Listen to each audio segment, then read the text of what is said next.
ನಾವು ಸೂರಜ್ ಹೆಗಡೆ ನಮ್ಮ ಆತ್ಮೀಯ ಸ್ನೇಹಿತ ದೇವರಾಜ್ ಅರಸು ಅವರ ಮೊಮ್ಮಗ. ಅವರು ನಮ್ಮ ಪಕ್ಷದ ಒಬ್ಬ ನಿಷ್ಠಾವಂತ ಕಾರ್ಯಕರ್ತ, ನನ್ನ ಜೊತೆ ಪದಾಧಿಕಾರಿ ಮತ್ತು ಗ್ಯಾರಂಟಿ ಸಮಿತಿಯ ಉಪಾಧ್ಯಕ್ಷರು. ಅವರಿಗೆ ರಾಜ್ಯ ಮಟ್ಟದ ಸಚಿವ ಸ್ಥಾನ ಕೂಡ ಅವರಿಗೆ ಕೊಟ್ಟಿತ್ತು. ಸೊ ಅವರು ನಿನ್ನೆ ರಾತ್ರಿ ನಾನು ಅವ್ರ ಬಗ್ಗೆ ದೊಡ್ಡ ಆಕಾಂಕ್ಷೆಯನ್ನು ಇಟ್ಕೊಂಡಿದ್ದಂಥವನು. ಇಡೀ ಪಕ್ಷ ಅವ್ರ ಮೇಲೆ ಅವಲಂಬಿಸಿತ್ತು. ಅಂಥ ನಿಷ್ಠಾವಂತ ಕಾರ್ಯಕರ್ತ ನಮ್ಮ ಪಕ್ಷದಲ್ಲಿ ಸಿಗೋದು ಭಾಳ ವಿಶೇಷ.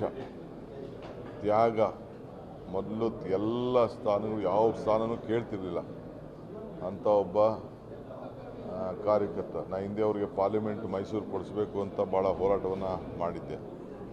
ಈಗ ಕೂಡ ಅನೇಕ ವಿಚಾರಗಳನ್ನು ಚಿಂತನೆಯನ್ನು ಮಾಡಿದ್ದು.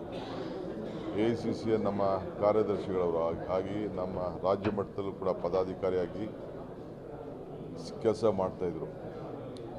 ಸೊ ಅವರ ದುಃಖ, ಅವರ ಕುಟುಂಬದ ದುಃಖ ನೋಡೋಕ್ಕಾಗ್ತಾಯಿಲ್ಲ.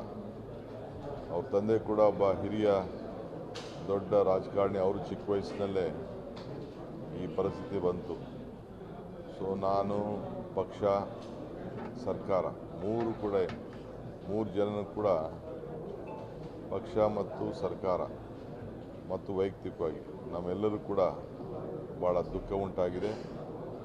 ಕರ್ನಾಟಕ ಸರ್ಕಾರ ಅವ್ರಿಗೆ ಸರ್ಕಾರಿ ಗೌರವದೊಂದಿಗೆ ಅವರ ಕುಟುಂಬದವರು ಯಾವಾಗ ಅಂತಿಮ ನಮನ ಸಲ್ಲಿಸಬೇಕು ಅಂತೇಳಿ ತೀರ್ಮಾನ ಮಾಡ್ತಾರೋ ಆ ಗೌರವನ ಕೊಡುವಂಥ ಆದೇಶವನ್ನು ನಾನೀಗಾಗಲೇ ಚೀಫ್ ಸೆಕ್ರೆಟರಿ ಅವರಿಗೆ ತಿಳಿಸಿದ್ದೇನೆ. ನಾನು ಕೂಡ ಭಾಗಿಯಾಗ್ತೇನೆ. ನಾವು ಸೂರಜ್ ಹೆಗಡೆ ನಮ್ಮ ಆತ್ಮೀಯ ಸ್ನೇಹಿತ ದೇವರಾಜ್ ಅರಸು ಅವರ ಮೊಮ್ಮಗ.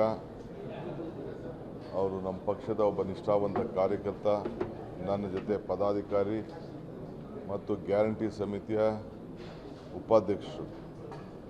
ಅವರಿಗೆ ರಾಜ್ಯ ಮಟ್ಟದ ಸಚಿವ ಸ್ಥಾನ ಕೂಡ ಅವರಿಗೆ ಕೊಟ್ಟಿತ್ತು.